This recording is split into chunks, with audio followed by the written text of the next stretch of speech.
Non-profit, educational or personal use tips the balance in favor of fair use. Hello guys, welcome back. அனிட்டாக நம்ம இப்போ என்ன பார்க்க போறோம்னா, நயன் எவன் ஸ்வாட் மாஸ்டரில் 23வது எபிசோடு தான். நீங்கள் ப்ரீவியஸ் எபிசோட் பார்க்கலைன்னா பார்த்துட்டு வாங்க, அப்போ தான் இந்த எபிசோடு புரியும். கமெண்ட்டில் என் ஃப்ரெண்டோட சேனலை பின் பண்ணி வச்சுருக்கேன். நீங்கள் அதை பார்த்து உங்களுக்கு அவன் போகிற வீடியோ உங்களுக்கு பிடிச்சிருந்துச்சுன்னா ஃபாலோ பண்ணிக்கோங்க, சப்ஸ்கிரைப் பண்ணிக்கோங்க. கைஸ், வீடியோக்குள்ளே போகிறக்கு முன்னாடி நான் ஒன்று சொல்லலாம், அது வேறு ஒன்றும் இல்லை. அந்த லூனர் ஃபேரி இருக்கால, அவளும் அண்டர் டீமன் கிங் தான். மிச்சம் 6 பேர் இருக்காங்க, மொத்தம் 7 பேர் தான். இன்னும் அந்த 8 பெல் இருக்குல்ல, அது 4 இருக்குங்கிறாங்க. அந்த 4 8 பெல்ல தான் 4 8 பெல் சேர்ந்துச்சுன்னா மொத்தம் 11 டீமன் அண்டர் கிங் இருக்குன்னு நினைக்கிறேன். அதுவும் இல்லாம இவங்களுக்கு யார் செட் லீடர் இன்னும் சொல்லல, அவங்க உயிரோட இருக்கானா என்னன்னு சொல்லல. ஏதோ ஒரு ரிச்சுவலை பத்தி பேசிட்டு இருந்தாங்க. அதுவும் இல்லாம இந்த ஒவ்வொரு டீமன் அண்டர்ஸ் இருக்காங்களா, அவங்க எல்லாருமே ஒவ்வொரு செட்டை சேர்ந்தவங்க தான். ஒவ்வொரு செட்டும் 700 டீமன்ஸ்னா 7 செட் இருக்கும். 7 செட்டு சேர்ந்து டார்க் ஸ்பெஷல் செட்டு. உங்களுக்கு இப்போ புரிஞ்சிருக்குன்னு நினைக்கிறேன். இவங்களுக்கெல்லாம் மேல ஒரு பாசும் இருக்கான், நோட் பண்ணிக்கோங்க. சாப்டர் போக போக இதை பத்தி பேசுவாங்க, நான் இப்பயே சொல்லிக்கிறேன். சரி கைஸ், வீடியோக்குள்ள போயிடலாமா?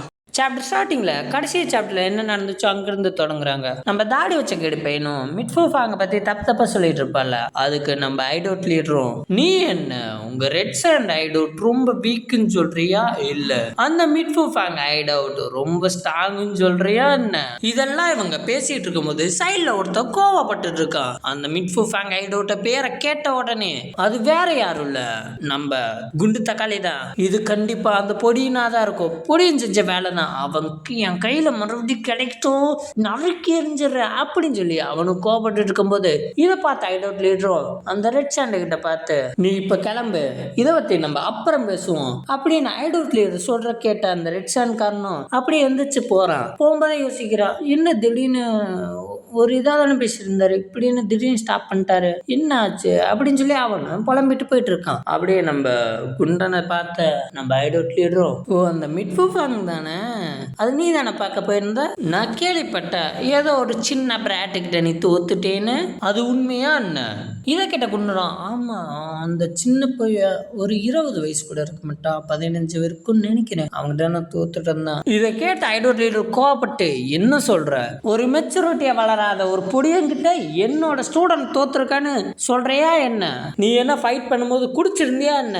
அதுக்கு குண்டனம், ஆமா ஆமா நான் நார்மலா குடிக்கிறதோட அப்போ ரொம்ப அதிகமாக தான் குடிச்சிருந்தேன். இதை கேட்டு நம்மளால டென்ஷனா, என்னடா சொல்ற, குடிச்சிருந்து சண்டை போட்டிருக்கியா, நீ எல்லாம் திருந்த மாட்டேன், அந்த மிட்ஃபூஃபாங் டோர்னமெண்ட்டுக்காண்டி இங்க வந்திருக்கு தானே, அப்பனா நீ அந்த பொடியும் கூட ரீமேட்ச் போடு, அந்த ரீமேட்ச் போட்டு நீ அவனை ஜெயிக்கிற, நீ அப்படி அவங்கிட்ட தோத்துட்டேன்னா வச்சுக்கோ, இந்த 12 டீமன் கிங்ல இருந்து உன் பதவி கீழே இறங்கும். அதுவும் இல்லாம நீ மறுபடியும் 10 வருஷம் ட்ரைனிங் எடுக்கணும், என்ன புரிஞ்சா என்ன? இதை கேட்ட குண்டனு, என்ன சொல்றீங்க, மறுபடியும் அந்த நரகத்துக்கு நான் போகணுமா? ஐயோ நான் இதை எப்படியாச்சும் முடிச்சானும், கண்டிப்பா என்னால அவனை தோக்கடிக்க முடியாது, ஏதாச்சும் பிளான் பண்ணும். அப்படியே குண்டை இதை யோசிச்சுட்டு அப்படியே நின்று இருக்கான். ஏய் என்ன நான் சொல்றதுக்கு நீ என்ன ரெஸ்பான்ஸே பண்ண மாட்டியா என்ன? இதை கேட்ட குண்டனும் அவனோட அப்படியே அவன் சுயநல உட்காந்து, ஐயோ சாரி மாஸ்டர், நீங்க சொன்னபடியே நான் நடந்துக்கிறேன். அப்படியே இந்த சீனை கட் பண்ணி நெக்ஸ்ட் சீன்ல நம்ம கேங் இருக்க இடத்தான் காட்டுறாங்க. அப்படியே பிக் ப்ரோ நம்ம குண்டன் பார்த்து, வாங்க என்ன இங்க வந்திருக்கீங்க, வாங்க சாப்பிடலாம். அப்படியே நம்ம பிக் ப்ரோவும் குண்டன் மேல கையை போட்டு, வாங்க பிரதர், பார்த்து ரொம்ப நாளாச்சு, நாங்களே மீட் பண்ணலாம் தான் இருந்தோம், வாங்க நீங்க சாப்பிட்டு நம்ம பேசிட்டு இருப்போம், நீங்க எதுக்கு வந்தீங்க அப்படின்னு சொல்லி கேட்டுட்டு இருக்கான். நம்ம குண்டனும் பாக்குறான், என்னடா தோல் மேல கையை போட்டு இவன் பாட்டுக்கு பேசிட்டு இருக்கான், இவங்க எல்லாரும் எனக்கு மரியாதை கொடுக்காம சாப்பிட்டுக்கிட்டு இருக்காங்க அப்படின்னு சொல்லி கோபப்பட்டு இருக்கும் போது அங்க ஒரு வாய்ஸ் கேக்குது, பிரதர் நீங்க இங்க வந்திருக்கீங்களா பிரதர் அப்படின்னு சொல்லி நம்ம பிங்க் கேர் பண்ணும் சுபாக்கும் கூப்பிடுறாங்க. நீங்க அன்னைக்கு நைட் இருந்ததோட இன்னைக்கு ரொம்ப நல்லா இருக்கீங்களே அப்படின்னு சொல்லி கேட்கும்போது நம்ம குண்டன் இது கிட்ட, என்ன பிரதரா அதுவும் நல்லா இருக்கியா? இதை கேட்டு அவன் ஆர்காசத்தை நான் காணுறேன் அப்படின்னு அவன் பாட்டுக்கு எதை யோசிக்கிறான். அப்படியே குண்டனும் நான் இந்த நைட்டு ஏன் இப்போ வந்தேன்னா, இந்த பேண்டிட் யூனியன் டோர்னமெண்ட் இன்னையோட நடந்து இன்னும் 4 நாள் வரைக்கும் தொடரும். இந்த டோர்னமெண்ட்ல மிட்ஃபூஃபாங் தான் ஃபர்ஸ்ட் கலந்துக்க போற ஐடோட். இதை கிட்ட எல்லாரும் ஷாக் ஆகுறாங்க. அப்படியே நம்ம குண்டனும் பேச்ச தொடர்றான். இது எல்லாரும் மொத்த டீமன் கிங்ஸ் அப்புறம் மற்ற ஆளுங்க தான் முடிவு பண்ணாங்க. நான் தான் இதை பத்தி முதல்ல பேசினேன்னு, ஆனாலும் அவங்க தான் முடிவு பண்ணாங்களே வச்சுக்கோங்களேன். அதனாலதான் உங்ககிட்ட நான் இதை சொல்றேன். இதை கேட்ட பிக் ப்ரோ, என்ன சொல்றீங்க, நீங்க ஏன் இப்படி பண்ணீங்க, நீங்க ஏன் சொன்னீங்க, எங்களை பத்தி தெரிஞ்ச தெரிஞ்சு நீங்க ஏன் முதல்ல சொன்னீங்க அப்படின்ட்டு நம்ம பிக் ப்ரோவும் கேட்டுட்டு இருக்கான். அங்க ஒரு வாய்ஸ் கேக்குது, நீங்க என்ன அவர் வந்திருக்காரு, அவர் வந்தது இல்லாம அவருக்கு சாப்பாடு போட்டு சாப்பிட வேண்டியதானே அப்படின்னு சொல்லி ஒரு வாய்ஸ் கேக்குது. அது வேற யாரும் இல்ல, நம்ம ஹீரோ தான். இத பார்த்த குண்டனும் நினைச்சேன் நீயா தான் இருப்பேன்னு நான் நினைச்சேன் இந்த மாதிரி பேசுறதுக்கு. அதுவும் இல்லாம நீ இன்னும் மாறல இல்ல, அதே அரகன்ஸ் தானே உனக்கு இருக்கு. நான் அன்னைக்கு பார்த்த மாதிரி தான் நீ இப்ப இருக்கு. எனக்கு தெரியும் உங்களோட சண்டை போட்டு என்னால் ஜெயிக்க முடியாதுன்னு. அதனாலதான் நான் உன்னை டோர்னமெண்ட்லயே கலந்துக்காம வைக்க போறேன் அப்படின்னு சொல்லி சிரிச்சுக்கிட்டு இருக்கான். சாப்டர் ஸ்டார்டிங்ல நம்ம ஐடோட் லீடரும் ஒரு அனௌன்ஸ்மெண்ட் பண்றாரு. அது என்னன்னா, இந்த பேண்டிட் யூனியன் டோர்னமெண்ட் இன்னையிலிருந்து தொடங்குது. அதுவும் இல்லாம நம்ம ஒரு நாள் அந்த 9 செட்டையும் அந்த டீமன் கல்ட்டையும் தாண்டி நம்ம வளருவோம். நம்மளோட நோக்கம் எந்த செட்டுக்கும் நம்ம பணிஞ்சு போக கூடாது. அந்த 9 செட்டா இருந்தாலும் சரி, இல்ல அந்த டீமானிக் செட்டா இருந்தாலும் சரி, அவங்க நம்மளை எதிர்த்தா அவங்க 2 பேர்த்தையும் நம்ம அழிச்சிடணும். என்ன புரிஞ்சா? சரி, என்ன ஆரம்பிக்கலாமா? அப்படியே கீழே ஒருத்தரை காட்டுறாங்க. அவர்தான் சீஃப் ஆபீசர் வு. எல்லாரும் உங்க கரகோஷத்தை எழுப்புங்க அவரும் சொல்றாரு. அப்படின்னு அவர் சொல்றத கேட்டனே அவங்க எல்லாருமே அங்க இருந்து எல்லாருமே ஓ பேண்டிட் யூனியன் ஓ அப்படின்னு கத்திட்டு இருக்கானுங்க. அப்படியே நமக்கு சொல்றாங்க எதுக்கு இந்த டோர்னமெண்ட் நடக்குதுன்னு. இதுல இருந்து யார் ஜெயிக்கிறாங்களோ அவங்கள 10 ஸ்கவுட்ஸ்ல போடுவாங்க, இல்லைன்னா கார்டியன்ஸா போடுவாங்க. அதுக்காண்டி தான் இந்த டோர்னமெண்ட் நடக்குது. அப்போ ஒருத்தனும் பேண்டிட் யூனியன் கொடி தூக்கிட்டு வந்து இன்னைக்குதான் நம்மள மாதிரி கொள்ளக்காரனுக்கெல்லாம் பிறந்த நாள், எல்லாரும் கொண்டாடுங்க அப்படின்னு சொல்லி கொடி ஆட்டிட்டு இருக்கான். அப்படியே இந்த சைடு பார்த்தா 2 பேரும் சண்டை போட்டு இருக்காங்க. அந்த 2 பேத்துல ஒருத்தனும் ஆரம்பிக்கலாங்களா, இன்னொருத்தர் முடிச்சிடலாமா அப்படின்னு பேசி சம்மந்தம் இல்லாம சண்டை போட்டுக்கிறாங்க. நம்ம பிக் ப்ரோவும் பாக்குறாரு, என்னடா அவனுங்க வேற ஒரு மவுண்டன் ஐடோட்டுக்கு முன்னாடி வந்து சண்டை போடுறாங்க. அப்ப நம்ம செகண்ட் ப்ரோவும் வந்து நம்ம வேற யார பிரிவு கூட வந்து ஒன்னு சேர்ந்துடலாமா என்ன? இதை கேட்ட பிக் ப்ரோவும் அதை பத்தி எனக்கு தெரியாது, என்ன நடக்குதுதான் பார்ப்போம் அப்படின்னு சொல்லி நம்ம பிக் ப்ரோவும் பேசிட்டு இருக்கும்போது நம்ம ஹீரோவை பார்த்தா இங்க என்னடா கூத்து நடக்குது அப்படின்னு சொல்லி ஒரு மாதிரி பார்த்துட்டு இருக்கான். அப்படியே ஆபீசர் ரெஃப்ரியா மாதிரி மேட்ச் ஸ்டார்ட் பண்ணுங்கடா.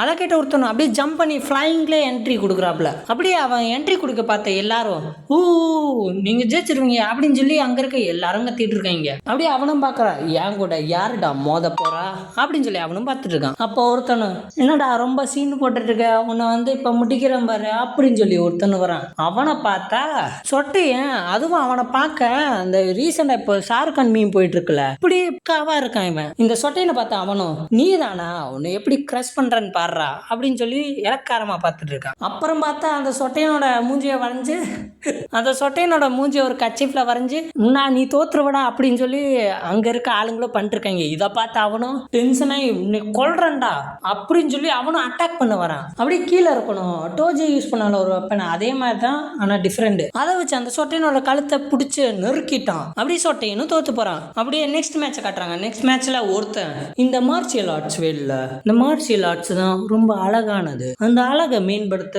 சண்டை போடும் போதெல்லாம் சண்டை போற ஆப்பனண்ட்டை மதிக்கணும், அதனால நான் மதிக்கிறேன் உங்களை, அதே மாதிரி அங்க இருக்கணும் நானும் உங்களை மதிக்கிறேன், நீங்க ஜெயிப்பீங்கன்னு நினைக்கிறேன், இல்ல நான் உங்களை ஜெயிப்பேனா அப்படின்னு சொல்லி நமஸ்காரம் பண்ணி சண்டையை ஆரம்பிக்கிறாங்க. சரி இவங்கள பேசுறத பார்த்தா பயங்கரமா சண்டை போடுவாங்க போலயே, நம்ம ஹீரோ கணக்கா சண்டை போடுவாங்க போல நானும் நினைச்சேன். கடைசியில பார்த்தா சின்ன குழந்தைங்க சண்டை போடுற மாதிரி போட்டுட்டு இருக்காங்க தற்கொலைக்கு. ஃபர்ஸ்ட் ஓவரா பேசியிருந்தான்ல அவன் தான் ஜெயிக்கிறான் அந்த சண்டையில.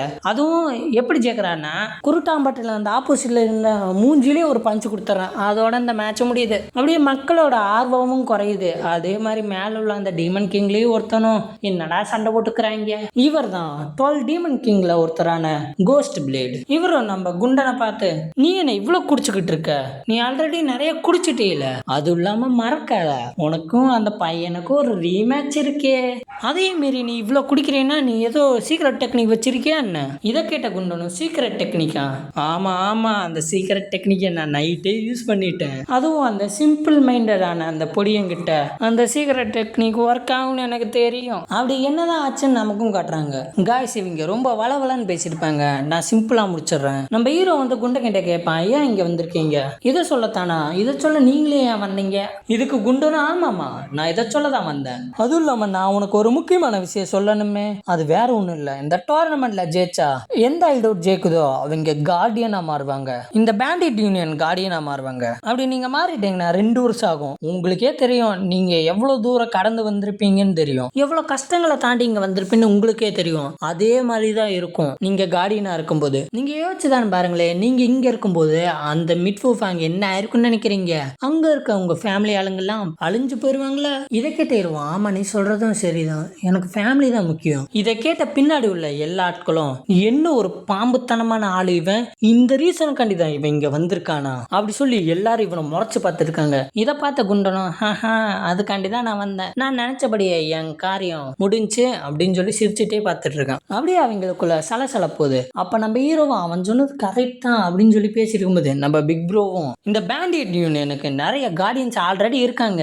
நம்ம கார்டியன்ஸ் எல்லாம் இருக்கான்னா நம்ம ஃபேமிலியோட இருந்தாவே போதும், நம்ம ஆல்ரெடி இங்க வந்துட்டோம், நம்ம டோர்னமெண்ட்டை ஸ்பெக்டேட் பண்ணிட்டு போலாமா? இதை கேட்ட எல்லாரும் நீங்க சொல்றதா கரெக்ட் அப்படியே நம்ம ஜோக்கவும் சிரிக்கிறான். அப்படியே நம்ம பிக் ப்ரோவும் தம்ஸ் அப் காட்டி ஸ்மைல போடுறாரு. அதே மாதிரி குண்டனும் தம்ஸ் அப் பண்ணி ஸ்மைல போடுறான். என்னோட சீக்ரெட் டெக்னிக் அவனுங்களோட ஆட்டை வந்து ப்ரோக் பண்ணிருச்சு போலயே அப்படின்னு சொல்லி சரக்கு அடிச்சுட்டு இந்த சரக்கு டேஸ்டா இருக்கு அப்படின்னு சொல்லி கத்திட்டு இருக்கான் சிரிச்சுக்கிட்டு. பக்கத்துல உள்ள கோஸ்ட் பிளேடும் இவன் ஆல்ரெடி இந்த சரக்கை குடிச்சிட்டானே, எதுக்கு மறுபடியும் அதை குடிச்சிட்டு டேஸ்டா இருக்குங்கிறான், பைத்தியம் ஆயிடுச்சு என்னமோ அப்படின்னு சொல்லி பார்த்துட்டு இருக்கான். அப்ப நம்ம ஐடோட் லீடரும் இவன் சிரிக்கிற பார்த்துட்டு அப்படியே நம்ம ஜோக்காவை பார்க்கறான். இவன் தானா யான் ஜோக்கா?